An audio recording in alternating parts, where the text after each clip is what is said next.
Bismillahirrahmanirrahim. Assalamualaikum warahmatullahi wabarakatuh dan salam sejahtera kepada pelatih-pelatih MRTC sesi pada kali ini. Saya mengucapkan selamat datang kepada anda semua dan saya dipahamkan bahawa kelas ini terdiri pada 25 orang pelatih dan alhamdulillah pagi tadi kita telah buat sesi pengenalan dengan anda semua dan pada kali ini saya ingin teruskan dari segi menerangkan apakah tajuk-tajuk yang akan kita pelajari untuk sesi tajuk satu pada kali ini. Jadi untuk makluman tuan-tuan dan tuan-tuan, jadi kertas penerangan kita pada kali ini ialah kod dan nama program ialah AF05132015 iaitu operasi pengeluaran padi. Jadi kod ni untuk makluman tuan-tuan, untuk makluman anda semua, kod ini adalah kod yang telah dikeluarkan oleh JPK iaitu Jabatan Pembangunan Kemahiran, yang mana ini adalah salah satu tajuk yang telah ditetapkan oleh JPK iaitu Jabatan Pembangunan Kemahiran. Jadi untuk tahap ini, tahap anda semua pada kali ini adalah tahap 3 dan dalam tajuk ini kita ada tajuk iaitu tajuk dan unit kompetensi ialah AF0513201501 iaitu dari segi penyediaan tanah. Jadi untuk makluman anda semua, tajuk penyediaan tanah sawah ni dia ada 4 tajuk, yang mana tajuk-tajuk ini ialah akan diajari oleh pelatih pengajar-pengajar yang telah ditetapkan oleh pihak MRTC, yang mana tuan-tuan anda semua telah berkenalan pada pagi tadi. Jadi untuk pada kali ini saya akan menerangkan iaitu tajuk yang kedua. Kalau tuan-tuan tengok di segi tajuk yang ada iaitu tajuk aktiviti kerja ni, tuan-tuan tengok ada 4 tajuk. Dia sepatutnya 1, 2, 3, 4, tetapi saya mulakan dengan 2 pasal kita tengok tajuk ni ialah dia kena jadual kerja persempelan dulu.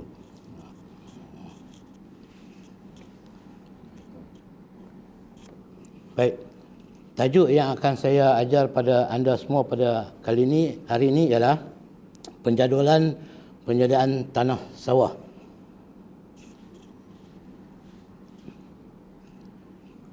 Jadi penjadualan penyediaan tanah sawah ini ialah bertujuan untuk memberi kefahaman dan pengetahuan kepada pelatih-pelatih tentang jadual, agihan tugas persempalan dan jadual agihan tugas penyediaan tanah dengan lebih terperinci.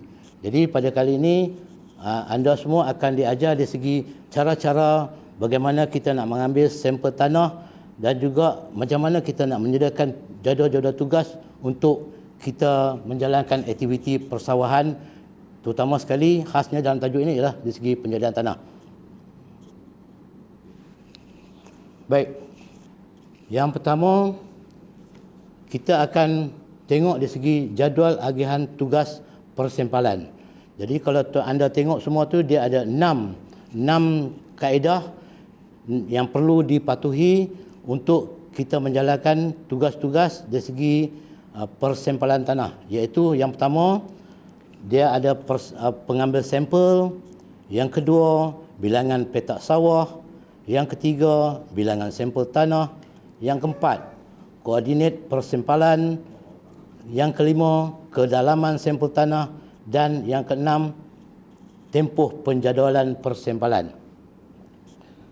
Baik, dari segi pengambil sampel yang pertama tadi, tujuan pengambilan sampel adalah menentukan keupayaan tanah dalam menyimpan air dan membekalkan unsur-unsur nutrien yang penting dalam kadar yang betul dan kuantiti yang cukup semasa musim penanaman padi.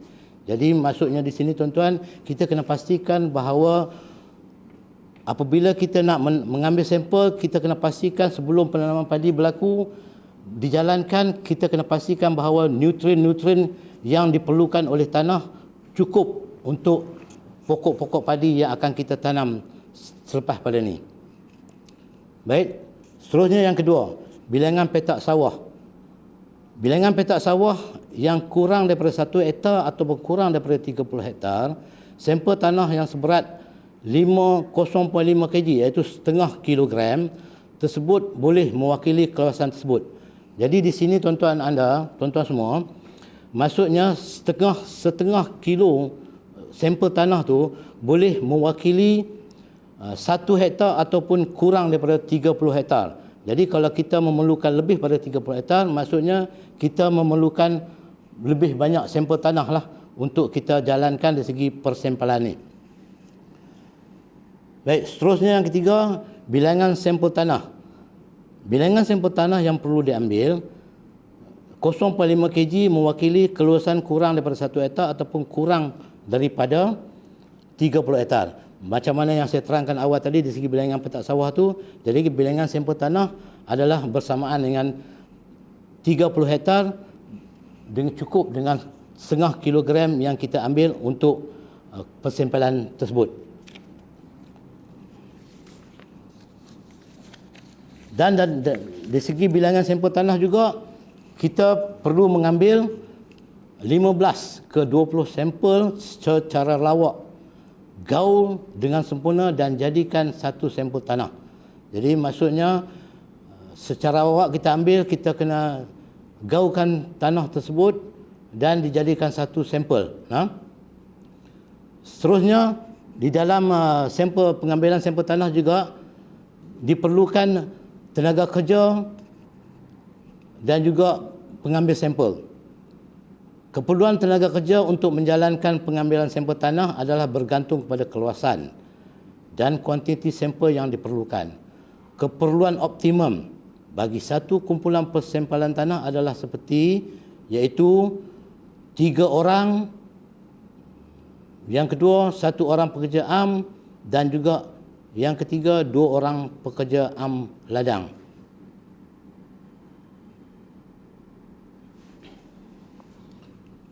Seterusnya yang keempat iaitu koordinat persempalan. Koordinat persempalan ataupun dipanggil poin persempalan, iaitu tiap-tiap poin tu, poin persempalan tanah perlu dikenal pasti dahulu dan ditetapkan sebagai kaedah berkesan untuk kerja-kerja persempalan. Saya ingat tuan-tuan anda semua fahamlah. Jadi apa yang kita ambil itu kita mengikut poin-poin yang akan kita tentukan. Seterusnya, dari segi yang kelima, dari segi kedalaman sampel tanah.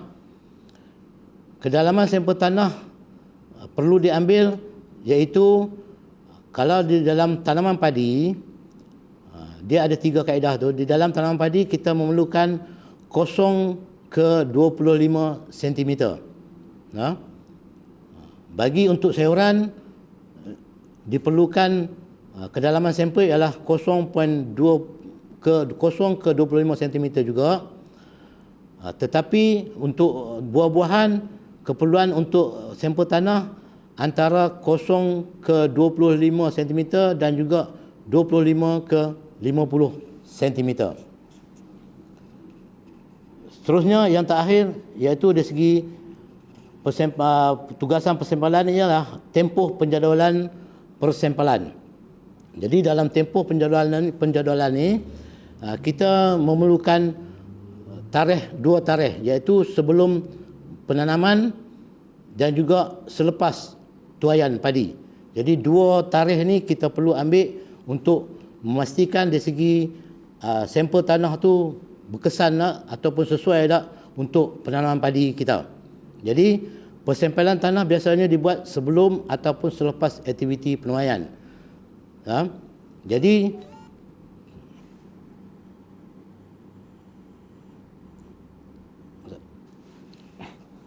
baik, seperti yang saya kata tadi ni, di dalam penjadualan persempalan ni kita akan ambil sampel tanah sebelum kita membuat penaburan benih padi ataupun sebelum kita menanam padi dan juga selepas kita membuat tuaian hasil padi.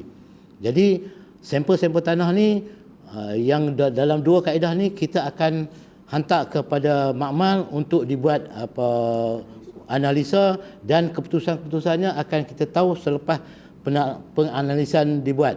Jadi di situ kita akan tahu bahawa kemungkinan akan terdapat kadar-kadar bahagia yang rendah, kemungkinan akan dapat kadar-kadar bahagia yang tinggi, dan juga kemungkinan akan dapat subsoil, iaitu lapisan tanah yang di bawah pada topsoil. Kita akan tahu bahawa benda-benda perkara-perkara itu akan menjejaskan penanaman padi kita. Jadi maksud saya di sini, apabila kita tahu keputusan tu, kita perlu melakukan pengapuran pada waktu-waktu yang tertentu. Sebagai contoh, kalau kita dapati bahawa kadar baja itu rendah, jadi maksudnya pada setiap 3 ke 5 tahun kita kena menjalankan sekali pengapuran untuk kawasan tersebut.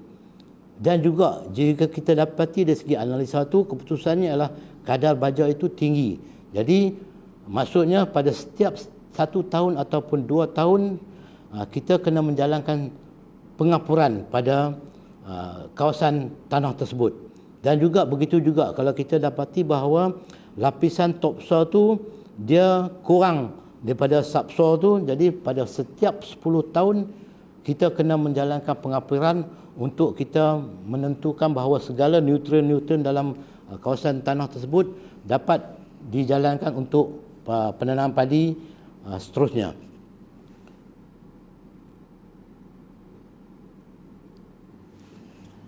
Baik, di dalam jadual agihan tugas yang saya terangkan tadi ni, dia dalam 6 perkara yang saya terang tu. Jadi saya akan tunjukkan jadual yang perlu dibuat di dalam kaedah 6 perkara ni, iaitu tuan-tuan boleh tengok jadual-jadual, format jadual yang telah disediakan, iaitu di segi kalau tuan-tuan tengok dia ada beberapa petak yang tajuk-tajuknya ialah di atas yang saya akan terang pada tuan-tuan. Jadi yang pertama, kita ada format jadual dari segi pengambil sampel. Jadi kalau pengambil sampel tu ada beberapa orang, jadi kita tengoklah, kalau ada 5 orang kita akan tulis 5 orang situ. Dan yang kedua, dia ada bilangan petak sawah yang kita ambil, iaitu ataupun kawasan-kawasan projek yang perlu kita masuk untuk kita ambilkan sampel tanah.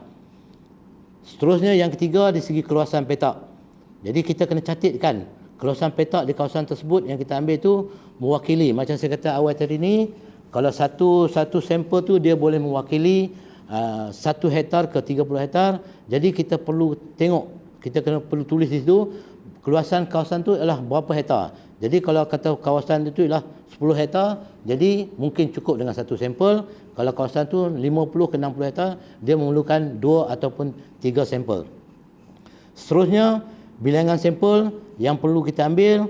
Jadi di situ kita kena catatkanlah bilangan-bilangan sampel. Kalau kata benda tu, kalau sampel tu satu sampel saja, kalau 2 ataupun 3, jadi kita kena tuliskan sampel 2, sampel 3 dan seterusnya. Seterusnya di dalam jadual juga kita perlu tuliskan koordinat dia, iaitu point-point di dalam sampel-sampel ni. Sebentar lagi saya akan terangkan di segi kawasan-kawasan peta yang boleh kita buat point-point, iaitu koordinat di segi sampel-sampel tanah tu. Seterusnya kita kena tulis juga, kita kena catat juga di segi kedalaman sampel tu. Sama ada yang tadi yang saya kata tadi, kesesuaian untuk tanam padi ialah 0 ke 25 cm. Dan di dalam jadual seterusnya dalam format ni, anda semua kena tulis juga di segi tempoh jadual, iaitu tarikh. Macam tadi saya kata tadi, kita kena ambil sampel iaitu sebelum aktiviti penanaman padi dan juga selepas aktiviti penuaian. Jadi di situ kita kena tulis, kalau tarikhnya ialah sebelum, iaitu tarikh sebelum penuaian, tarikh sebelum penaburan padi, tarikh sebelum penanaman. Dan yang kedua, sampel yang kedua ialah terusnya ialah sampel tarikh yang kita ambil selepas, iaitu selepas penuaian.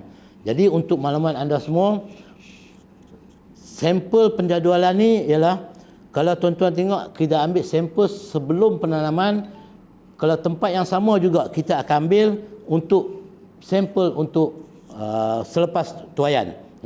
Dan seterusnya di hujung tu ialah catatan yang mungkin perlu, catatan-catatan yang perlu kita buat catatan, sebagai contoh kemungkinan benda tu dari segi bencana banjir. Jadi mungkin sampel yang seterusnya untuk mungkin kita tak dapat ambil, jadi kita tuliskan dari segi berlakunya bencana banjir dan sebagainya. Jadi yang lain-lain tu mungkin akan berlaku benda-benda yang lain untuk catatan-catatan yang perlu kita buat.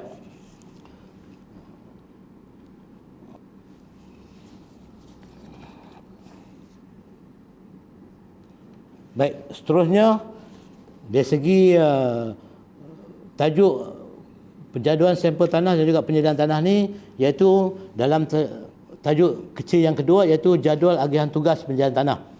Dalam tajuk jadual agihan tugas penyediaan tanah ni, kita ada 4 perkara yang perlu kita patuhi. Yang pertama, kita kena ada nama petugas.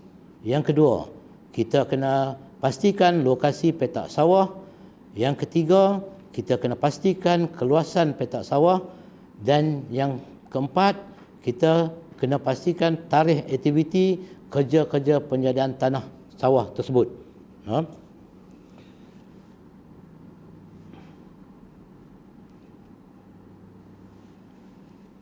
Baik. Dari segi yang pertama, nama petugas.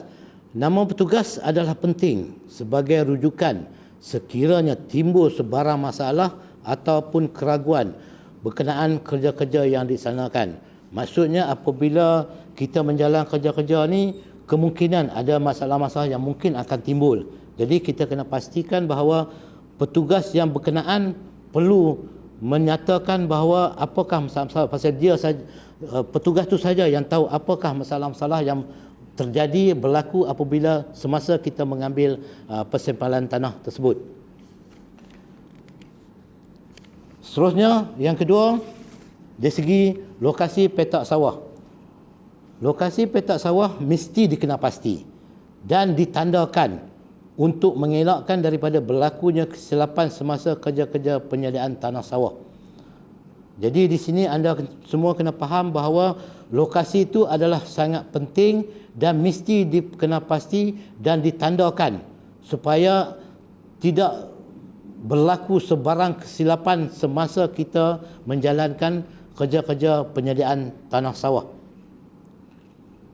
Seterusnya, yang ketiga, dari segi keluasan petak sawah. Keluasan petak sawah mesti dinyatakan dan ditetapkan untuk menentukan pencapaian, kemampuan, progres kerja dan menentukan jumlah bayaran upah kos operasi. Jadi maksudnya di sini kita kena pastikan bahawa petak sawah yang kita buat tu mesti mencapai tahap pencapaian yang kita hendak dari segi kemampuan yang ada yang pembekal pekerja-pekerja itu buat dan juga progres kerja yang telah dijalankan supaya semua kerja-kerja ni dapat kita tentukan dari segi bayaran upah, dari segi kerja-kerja kos operasi itu untuk menjalankan kerja-kerja penyediaan petak sawah tersebut. Dan seterusnya, saya nak tunjukkan bahawa di dalam 4 perkara yang saya ceritakan tadi ni, kita perlu menyediakan catatan di dalam format seperti yang ternyata di sini. Jadi kalau tuan-tuan tengok dalam format itu dia ada 5 ruangan, iaitu kalau tuan-tuan tengok dari segi jadual 2 tu, jadual agihan tugas penyediaan tanah sawah, dia ada 5 ruangan. Yang pertama segi bilangan, nama petugas, lokasi petak sawah, luas petak sawah dari segi keluasannya dan juga tarikh penyediaan tanah sawah. Jadi hak ni 5 perkara yang saya ceritakan awal tadi ni, supaya benda ni dicatatkan di dalam borang format yang disediakan ni. Iaitu dari segi pertama, kalau bilangannya ialah siapa dah petugasnya. Jadi kalau kata nama tu ialah nama orang yang ambil sampel tu, dia kena tulis itu. Jadi lokasi tu di mana. Jika macam kita tentukan di segi projek-projek yang telah kita tetapkan, jadi kita kena tulis tu kawasan-kawasan mana. Dan seterusnya di segi kawasan tu kita perlukan keluasan. Jadi kawasan yang kita nak sediakan penyediaan tanah ni berapa keluasannya. Dan juga akhir sekali dari segi tarikh aktiviti yang kita jalankan dari segi penyediaan tanah sawah tu.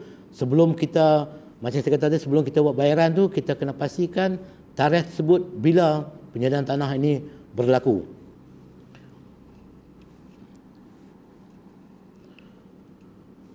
Jadi untuk tarikh ni, tuan-tuan kena pastikan bahawa tarikh-tarikh aktiviti penjalanan tanah sawah ni adalah penting diketahui dan direkodkan untuk menentukan tarikh aktiviti seterusnya.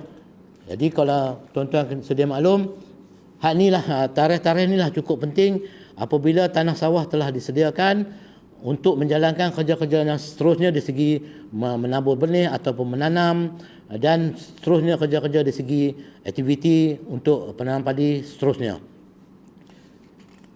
Jadi saya ingat sekat itu